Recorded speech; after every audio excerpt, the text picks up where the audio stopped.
პირველ რიგში გამოვეხმაუროთ პარლამენტში ერთპარტიულ საკანონმდებლო ორგანოში მიმდინარე მოვლენებს, პარტიების აკრძალვა შევა ძალაში ამ კანონების მიღებისთანავე მესამე მოსმენა სწორედ დღეს არის დაგეგმილი. როგორ უყურებს თქვენი კოალიცია აი ამ საკითხს, რა პროცესები შესაძლოა ჩვენ ვიხილოთ უახლოეს მომავალში, როგორც ირაკლი კობახიძემ განაცხადა, მიმართავენ ისინი საკონსტიტუციო სასამართლოს სარჩელით. აი როგორ წარმოგიდგენიათ თქვენ ეს პროცესი, რას უპირისპირებთ თქვენ აი ამ ყველაფერს?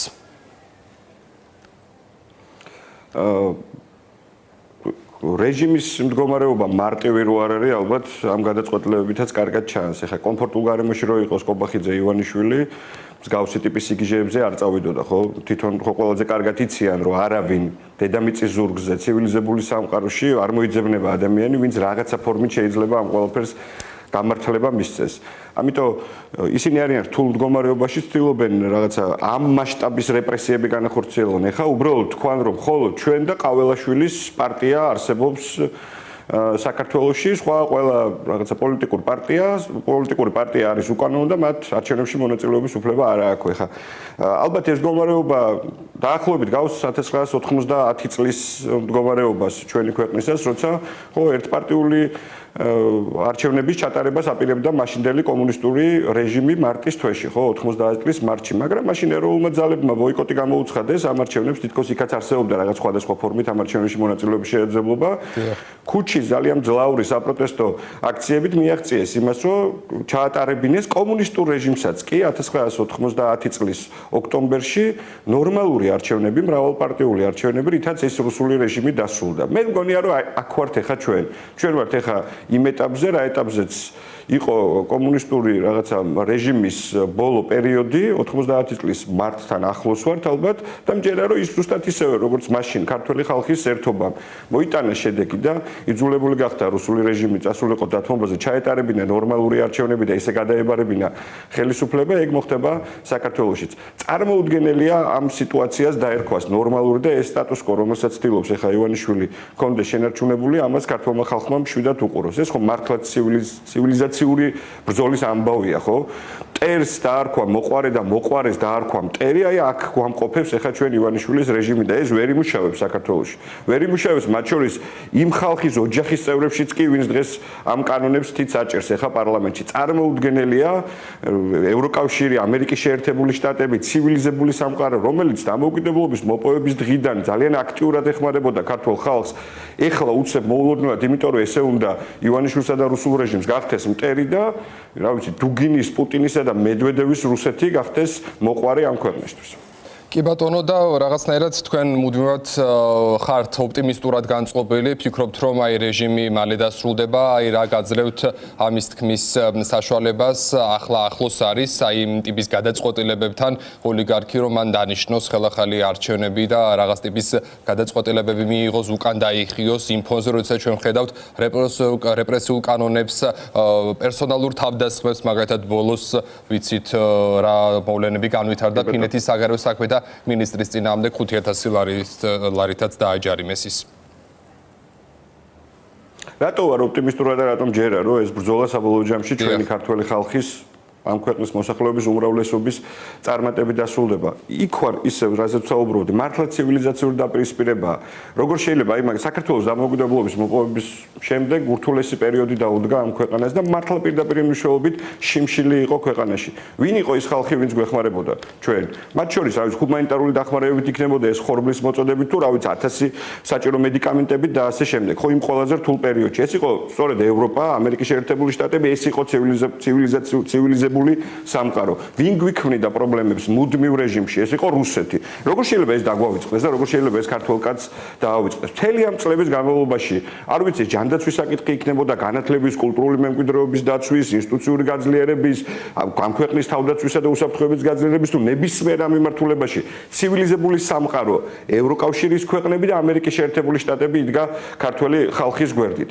და ეხლა როცა ქართულ კაცს აქ არჩევანი რო ამ სიკეთეების გამკეთებელ ხალხს მტერი დაარქვას, ამათ უწოდოს რაღაცა ხალხი, რომელიც თითქოს ჩვენი ქვეყნის სუვერენიტეტს ემუქრება და მართლა ის ადამიანები და ის ხალხი და ის ქვეყანა, რომელმაც ჩვენი ქვეყნის ოკუპირება მოახდინა, რომელმაც, რა ვიცი, 1000 საშინელება და უბედურება ჩაიდინა საქართველოს უახლეს ისტორიაშიც კი ჩვენს წინააღმდეგ. ხო, იქ აფხაზეთის ომის სამაჩაბლოს 2008 წლის ომი, რა ვიცი, უამრავი სხვა დანაშაულები და გრძელდება ეს დანაშაულები, რომელსაც ჩადის ქართველი ხალხის წინაშე, რაღაცა ამ ადამიანებისკენ წავიდეს ქართველი კაცი და ცივილიზებულ სამყაროს უთხრას ვარი, ეგ არის წარმოუდგენელი. ამიტომაც ვარ მე ოპტიმისტურად, იმიტომ რომ მე არ მეგულება საქართველოში ყოველ შემთხვევაში დიდი რაოდენობით ადამიანები, ვინც ამას ერთმანეთისაგან ვერ არჩევდნენ. სადაც არ უნდა მოხვდეთ, აი თქვენს ირგვლივ ჩვენი მაყურებლებმა, რა ვიცი, სუპერმარკეტში, საავადმყოფოში, ნებისმიერ რაღაცა სოციუმში მოხვედრის დროს ხო კარგად გრძნობენ, რომ ამ არჩევანში გამარჯვება აუცილებლად ქართველი ხალხის უმრავლესობის არის და სწორედ ამიტომაც იქნება ცივილიზებული სამყაროს მხარეს. ვერ დაერქმევა კიდევ ერთხელ ვიმეორებ რუსეთს მოყარე და ვერ დაერქმევა ფინეთს, რომლის საგარეო საქმეთა მინისტრიც სამარცხვინოდ ეხა დააჯარიმა შინაგან საქმეთა სამინისტრომ ევროკავშირსა და კიდევ ერთხელ ვიმეორებ ჩვენს მეგობრებს მტრები. ბევრად მეტნი ვართ ჩვენ ამ ქვეყანაში და ეს არ არის 1937-იანი თუ 38-იანი წლები, სადაც მაშინ იმ პერიოდის რუსულმა რეჟიმმა ძალაუფლების შენარჩუნება შეძლო იმით, რომ პირდაპირ მნიშვნელობით ხალხი დახვრიტა. ყველა აქტიური ადამიანი ან დახვრიტა, ან რა ვიცი, სიმბირში გადაასახლა. სხვაგან ცხოვრობ ჩვენ, სხვა სამყაროში ვცხოვრობთ, ვერ დაგხვრიტავს და ვერ გადაგვასახლებს ჩვენ ივანიშვილი. ჩვენ ვართ ბევრჯერ უფრო მეტნი. ამიტომ ვარ დარწმუნებული გამარჯვებაში. მე აღარ ვიცი ამის იქეთ კიდე რა დარჩა ივანიშვილსა და კობახიძეს თავის არსენალში. ერთი მგონია რომ ყველა გასროლა ფუჭი იყო მათი, ის კანონები რაც მიიღეს, ის რეპრესიები რაც განახორციელეს, პოლიტიკური პატიმრები ციხეში ყავთ, მაგრამ ამის მიუხედავად პროტესტი ამ ქვეყანაში ვერ შეაჩერეს, ხო? აი 4 ოქტომბერზე საუბრობდით თქვენ წინასწარმართანაც და მიუხედავად იმისა, როგორც დასრულდა 4 ოქტომბრის დღე, ხო, იმ ეგრეთ წოდებული არჩევნებითა თუ ქუჩის საპროტესტო აქციით, ამის მიუხედავად ძალიან სწრაფადვე 5-შიც გადაიკეტა გზა, 6-შიც ყველა დღე იკეტება და 26 ოქტომბერს დიდი საპროტესტო აქცია არის დაანონსებული, სადაც პოლიტიკურმა ჯგუფებმა აი ამ პროცესში ბატონ გიორგი, როგორ ფიქრობთ, ხომ არ არის მნიშვნელოვანი ცვლილებები, უпростоრად სიახლეები გარდა გზის გადაკეტვის ამ ცვლილობისა, რაღაცნაირად ხომ არ ფიქრობთ, რომ აი ამ რეჟიმის რეპრესიული პოლიტიკის საპასუხოდ თქვენს გქონდეთ შესაბამისი რეაგირება ქმედებების სახით, განსაკუთრებით აი 4 ოქტომბერი ვახსენეთ, ამ დღის შემდეგ უფრო დაიძაბა პოლიტიკურ ძალებს შორის ურთიერთობა, ხომ არ ფიქრობთ, რომ აი ამ პროცესს აზიანებს მათ შორის ის, რომ თქვენ ერთმანეთთან მისასვლელი გზები დაავიწროვეთ და მუდმივად ხართ თავდასხმის სამიზნეები ერთმანეთის მისამართით გაქვთ მძიმე ბრალდებები, ხომ არ ფიქრობთ, რომ აი ახლა ამის დრო არ არის და პირიქით თქვენ აი სწორედ ამ 4 ოქტომბრის შემდეგ რაღაცნაირად ძალები უნდა გააერთიანოთ.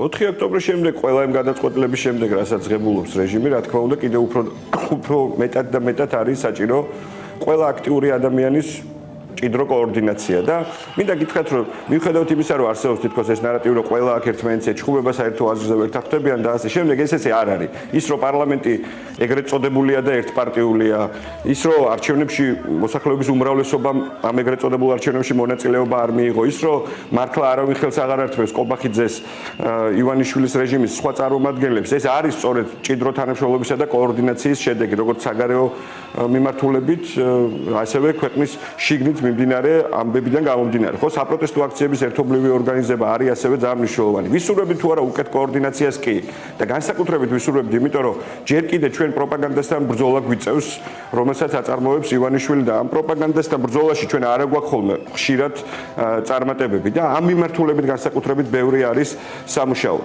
უამრავი ადამიანია ჯერ კიდე ამ ქვეყანაში, რომელიც მხარს უჭერს რეჟიმის წინააღმდეგ ბრძოლას, ოღონდ თვითონ ძალიან აქტიურად ამ ყველაფერში არ მონაწილეობს, იმიტომ რომ ბუნდოვანია მისთვის მომავალი რა შეიძლება იყოს ივანიშვილის შემდეგ. როგორც ჩანს, ამ მიმართულებითაც ბევრი არის სასაუბრო შესათანხმებელი ჯერ ერთმანეთთან და მეორე ბუნებრივია საზოგადოების ფართო ჩართულობით სწორი ხედვების ჩამოყალიბება, რა შესაძლებლობები შეიძლება დაიკარგოს თუ რეჟიმი კიდე რამოდენიმე წლით დარჩება მიტაცებული ხელისუფლების პირობებში, ხო? თუ მიიტაცებს ის ისევ ხელისუფლებას. ეგ შესაძლებლობა, რომელსაც ეხლა მე ვსაუბრობ, როცა ამ ქვეყანას ყველაზე უფრო დიდი მხარდაჭერა აქვს, ალბათ რაც კი შეიძლებოდა წარმოგვედგინა, ან საერთოდ ქონდა ბოლო წლების განმავლობაში ჩვენი საერთაშორისო მეგობრების მხრიდან. და მხოლოდ მათი მხარდაჭერით შეგვიძლია ჩვენ რეალურად უსაფრთხოდ და კეთილდღეობით ცხოვრება. ამის მეორე ალტერნატივა არის ის, რასაც შათირიშვილის პირით გვითვლის ივანიშვილი, რომ აბა ყველა პირისთვის წყალი ჩაიგუბეთ, ან წადით ქვეყნიდან, ან მოკლედ წყარად იყავით აქ. ეს ამბავი ვერ მოხდება, ამიტომ ჩვენ უნდა ვიბრძოლოთ ბოლომდე. თუ კი ვინმე ყავს კიდე დასარწმუნებელი, რომ მართლა არსებობს ეს შეაძლებლობა, რომელიც გვაძლევს საშუალებას გრძელვადიანი პერსპექტივით მაგრად და კარგად ვიცხოვროთ, ეს უნდა აუხსნათ და პროტესტის მრავალფეროვნება ასევე ამ ქვეყანაში არის მნიშვნელოვანი. მოკლედ მე თანამშრომლობას პოლიტიკურ პარტიებს, სამოქალაქო ჯგუფებს, რა ვიცი, ყველა აქტიურ ადამიანს შორის, რა თქმა უნდა, ვისურვებდი და რა ვიცი, ვაკეთებთ ყველაფერს ამისთვის. აი 26 ოქტომბრის აქციაც ვეღარ დავასრულე ამ ეს საუბარი. ხო ესე არის დაანონსებული, ის ხო არ არის მხოლოდ პოლიტიკური პარტიების ორგანიზებული აქცია, პოლიტიკური პარტიების, სამოქალაქო ჯგუფები, რეჟიმის პატიმართა ოჯახის წევრები, ერთობლივად სტუდენტები, ერთობლივად მოხდა ამ აქციის დაანონსება, ესეც უნდა გაგრძელდეს მომავალშიც, კიდევ უფრო მწვავე აქციები უნდა მივიღოთ ჩვენ თბილისსა და საქართველოს სხვა ქალაქებში და კიდევ უფრო მეტად მრავალფეროვანის გეთანხმებით აბაშიც. კი ბატონო და ბოლოს კითხავთ, წინა სტუმარსაც ეს კითხვა დავუსვი, ხომ არ ფიქრობთ, რომ აი შესაძლოა ბიძინა ივანიშვილმა რაღაც ეტაპზე უახლოეს მომავალში მიიღოს გადაწყვეტილება ახალი საპარლამენტო არჩევნების დანიშვნის შესახებ და ამას როგორ უნდა შეხვდნენ პოლიტიკური ძალები, როგორ ფიქრობთ, ელოდებით რომ პროცესები შესაძლოა ამ სცენარით განვითარდეს?